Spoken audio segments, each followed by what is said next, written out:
ஆண்டவர் இயேசுவில் அன்புக்குரியவர்களே, தூய லூர்தான் என்னுடைய அன்பு பக்தர்களே, வாங்க டீ குடிக்க போகலாம். எந்த கடைக்கு?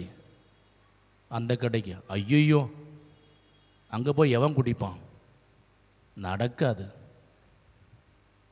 இந்த பஸ்ஸில் ஊருக்கு போகலாமா? நடக்காது. அந்த பஸ்ஸில் போய் எவன் கஷ்டப்படுறது? அந்த பேருந்தில் நேரத்தோடு போக மாட்டான், எல்லா இடத்துலையும் நின்று போவான். ஐயோ, ஒன்று என்னால் அந்த பஸ்ஸில் வர முடியாது.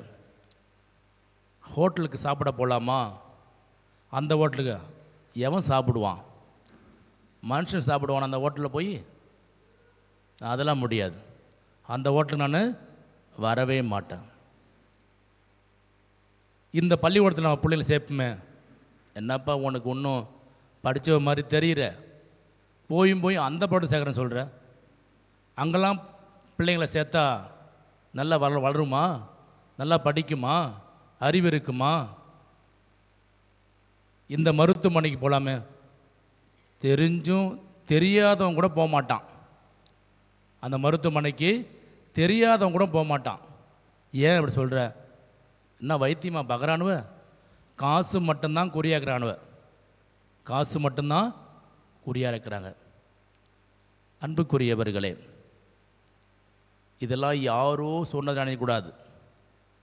யாரோ சொல்லிகிட்டு இருக்கிறாங்க அப்படின்னு நினைக்கக்கூடாது. யாரோ சொன்னது அல்லது நாம் நினைத்து கொண்டு இருப்பது, அதை நம் மனதில் வைத்து கொண்டு ஒரு ஆள், இடம், பொருள், மருத்துவமனை என எந்த இடத்தை சொன்னாலும் உடனடியாக நமது எதிர்மறையான முன்சார்பு எண்ணங்களை அப்படியே பதிவு வச்சிருவோம். ஞாபகங்களா? அந்த கடையா சரியில்லை, இந்த பருடமா சரியில்லை, இந்த மருத்துவமனையா சரியில்லை, இந்த ஊர் ஆளா சரியில்லை, இந்த நபரா சரியில்லை. இது நமது அன்றாட வாழ்வில் நாம் எல்லாருமே தொடர்ந்து செய்து கொண்டிருக்கின்ற ஒரு செயல். இதற்கு என்ன காரணம்? நாம் அந்த நபரை பற்றி, அந்த இடத்தை பற்றி, அந்த பொருளை பற்றி நாம் கொண்டிருக்கின்ற எதிர்மறையான எண்ணங்கள். நமக்கு தெரியுமா அது உண்மைன்னு? நாம் கொண்டிருக்கிற எதிர்மறை எண்ணம் சரியானதா? நாம் எதிர்மறையாக சொல்லுகின்ற அந்த இடத்திலும் படிக்கிறார்கள், அந்த ஹோட்டலிலும் உணவு அருந்துகிறார்கள், அந்த பேருந்திலும் பயணிக்கிறார்கள், அந்த ஊரிலும் மக்கள் வாழ்கின்றார்கள், அந்த இடத்திலும் மக்கள் நடமாட்டம் இருக்கிறது இல்லையா? ஆனால் நாம் மட்டும் என்ன சொல்கிறோம்? சரியில்லை, அங்கே இருக்க முடியாது, சாப்பிட முடியாது, படிக்க முடியாது, பயணிக்க முடியாது என்று குறிப்பிடுகின்றோம். ஒரு விதத்தில் ஓரளவுக்கு உண்மை இருக்கலாம், ஆனால் முற்றிலுமாக பொய்யாக இருப்பதற்கு முற்றிலுமாக அங்கு உண்மையே நல்லது இல்லை என்று ஆகிவிடாது. இந்த சிந்தனையோடு இன்றைய நற்செய்திக்குள் வருவோம். நாம் மட்டும் இப்படி சொல்லிட்டு இல்லை. இன்றைய நற்செய்தியில் இடம்பெறுகின்ற இந்த விழாவின் நாயகர் பர்த்தலமேயு, திருத்தூதர் ஒருவர். கலிலேயில் உள்ள கானாவில் பிறந்தவர்.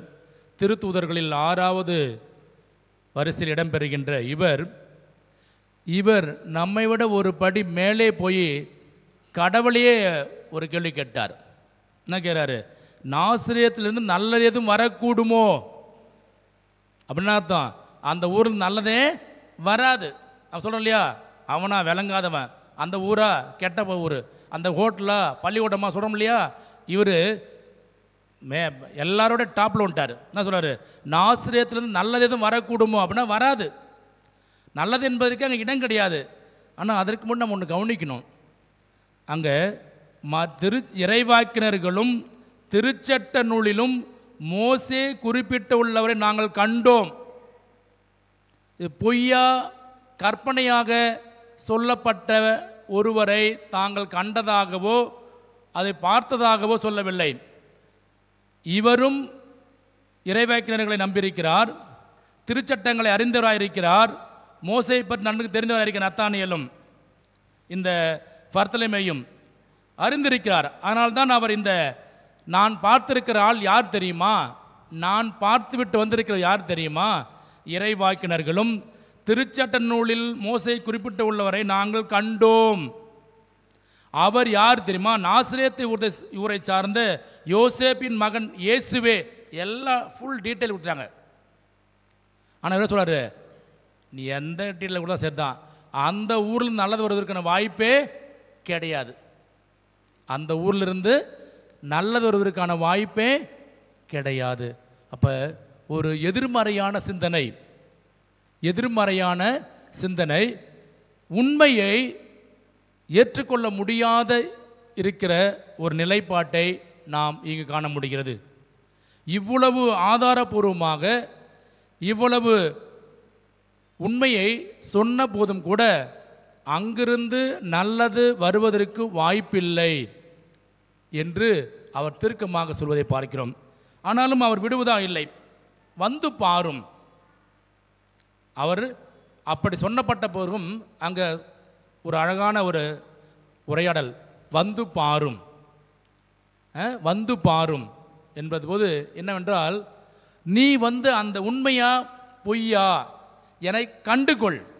நான் சொல்கிறது, இறைவேக்கல் சொன்னது, திருச்சட்ட நூலில் இருப்பது, இது எல்லாம் சொல்லப்பட்ட விட நீங்கள் வந்து பாருங்க, நீயே அந்த அனுபவத்தை பெறு, அதனுடைய நிலையை உன்னால் புரிந்து கொள்ள. அதுதான் சொல்றாரு, வந்து பாரும், வந்து பாரும் என்று அவர் அழைத்து வருகின்றார். நான் அங்கு ஆண்டவர் அவரை பார்த்ததும் இவன் உண்மையானவன் கபடற்றவன், இஸ்ராயலில் உண்மையானவன் கபடற்றவன். ஏன் சொல்கிறாரு, அவர் உள்ளத்தில் இருந்த சிந்தனையை மறைக்காமல் அள்ளி கொட்டிட்டார். நாம் என்ன பண்ணோம் தெரியுமா, இங்கே நம்ம ஒரு சிந்தனை வைக்கணும், நல்லா தெரியும், தப்புன்னு தெரியும், தவறுன்னு தெரியும், என்ன பண்ண நம்ம சொல்ல மாட்டோம், முன்னாடி விட்டு பின்னாடி பேசுவோம் இல்லையா? முன்னாடி விட்டுட்டு பின்னாடி பேசுவோம். முன்னாடி பேசும்போது சூப்பர், அருமை, ரொம்ப நல்லா இருந்துச்சு, அங்கே எவன் வாயில் வைப்பான், ஏதோ கொடுத்தான்னு சாப்பிட்டு வந்துட்டேன். ஆனால் அங்கே என்ன சொல்லுவோம், ரொம்ப அப்படியே நல்லா இருந்த மாதிரியும் அப்படியே எல்லாம் நல்லா நடந்த மாதிரியுமே பேசிட்டு வந்துடுவோம். அதுக்கு பின்னாடி போய் 1000 குறைகளை கூறிவிடும்.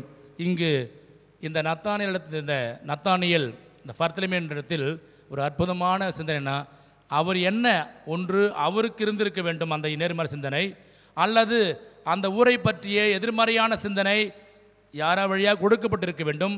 அதை என்ன வைத்திருந்தாரோ மனதில், அதை ஒளிவு மறைவில்லாமல் சொல்லிவிட்டார். எந்த விதமான தயக்கமும் இல்லாமல், எந்த விதமான அச்சமும் இல்லாமல் நேரடியாக சொல்லிவிட்டார். அந்த ஒரு நிலையை இங்கு ஆண்டவர் பாராட்டுவதை பார்க்கிறோம். இவர் உண்மையான இஸ்ராயலர், கபடற்றவர் என்று அவரை குறித்து சொல்லுகின்றார். அப்போது அது நத்தானியேல் பாருங்க, என்னை உமக்கு எப்படி தெரியும், என்னை உமக்கு எப்படி, இன்னும் அவர் வந்து அவர் வந்து ஐயோ நான் தப்பு பண்ணிட்டேனே அப்படின்னு வருத்தலாம் பாடல, நான் தப்பாக சொல்லிட்டேனே வருத்தலாம் பாடல. அடுத்த ஒரு கேள்வி வைக்கிறார், என்னை உனக்கு எப்படி தெரியும், அத்தி மரத்தின் கீழ் இருக்கும்போது என்று சொன்னவுடன், எதிர்மறையான சிந்தனையோடு நம்பிக்கை இல்லாத நிலையில், நல்லது வர முடியாது என்ற நிலையில் இந்த எதிர்மறையான சிந்தனையோடு இருந்த ஒருவர் இந்த வார்த்தைகளுக்கு பிறகு மிக அற்புதமான ஒரு சாட்சி முன்வைக்கிறார், சான்று பகருகின்றார். விவிலியத்தில் முதலில் கிறிஸ்துவை குறித்து சான்று பகர்ந்தவர் இவர்தான். அவர்தான் ரபி, நீர் இறைமகன், நீரே இஸ்ராயல் மக்களின் அரசர். இவர்தான் முதலில் கிறிஸ்துவை இறைமகன், இஸ்ராயல் மக்களின் அரசர் என்று முதல் சான்று பகர்கின்றார். இங்கு நாம் கற்றுக்கொள்ள வேண்டிய ஒன்று, நமக்கு பல வேளைகளில் நாமே சரியாக புரிந்து கொள்ளாமல் ஏற்படுகின்ற எதிர்மறை சிந்தனைகள், அல்லது மற்றவர்களால் நாம் கொண்டிருக்கின்ற எதிர்மறை சிந்தனைகள் ஏற்படுவது இயல்பான ஒன்று. ஆனால் அதே வேளையில் அது உண்மையா, அதில் உண்மை இருக்கிறதா என்று அறிந்து, உண்மை என்றால் உண்மையாக, சரி என்றால் சரியாக, தவறென்றால் தவறாக புரிந்து கொண்டு வாழ நாம் அழைக்கப்படுகிறோம். அதற்கு ஒரு சிறந்த முன் உதாரணம் தான் இந்த பர்தலேமி நத்தானியேல். ஏனென்றால் இவர் யாரோ ஒரு சொல்லியிருக்க வேண்டும் அல்லது இவரே கொண்டிருக்க வேண்டும். அந்த அப்படிப்பட்ட எதிர்மறையான சிந்தனை, அந்த சிந்தனை கொண்டிருந்த அவர் அதை ஒளிவு மறைவில்லாமல் வெளிப்படுத்திய பிறகு, ஆண்டவரை பார்த்த பிறகு, ஆண்டவரை கண்டுகொண்ட பிறகு, அந்த இறைமகனுடைய உடனிருப்பின் அந்த அனுபவத்தை பெற்ற பிறகு அவர் எந்த விதமான தயக்கம் இல்லாமல், ரபி, போதகரே, இறைமகன் நீர், அடுத்த நிலை பெற இறைமகன் நீர், இஸ்ராயல் மக்களின் அரசர் நீர், 3 நிலைகளில் அவரை எந்த விதமான தயக்கம் இல்லாமல் மிகப்பெரிய சான்று பகருகிறார். ஆம், அன்புக்குரிய சகோதர சகோதரிகளே, நாம் ஒவ்வொருவருமே இந்த இடத்தில் சற்று சிந்தித்து பார்க்க அழைக்கப்படுகின்றோம். இந்த உலக வாழ்க்கையில் நமக்கும் இப்படிப்பட்ட உணர்வுகள், எதிர்மறையான எண்ணங்கள், எதிர்மறையான நோக்கங்கள் இருப்பது இயல்புதான். ஆனால் ஒன்றை சரியாக புரிந்து கொள்ள வேண்டும். நாம் நமது அனுபவங்களை பெற வேண்டும். அது உண்மையா பொய்யா, சரியா தவறா என்பதை கண்டறிந்து, சரி என்றால் அதற்கு சான்று பகர வேண்டும், தவறென்றால் அதை சுட்டி காட்ட வேண்டும். அதுதான் இன்னும் நாம் செய்யாமல் இருக்கின்ற ஒன்று. நிறைய காரியங்களை செய்கின்றோம், நிறைய அனுபவங்களை பெற்றிருக்கின்றோம்.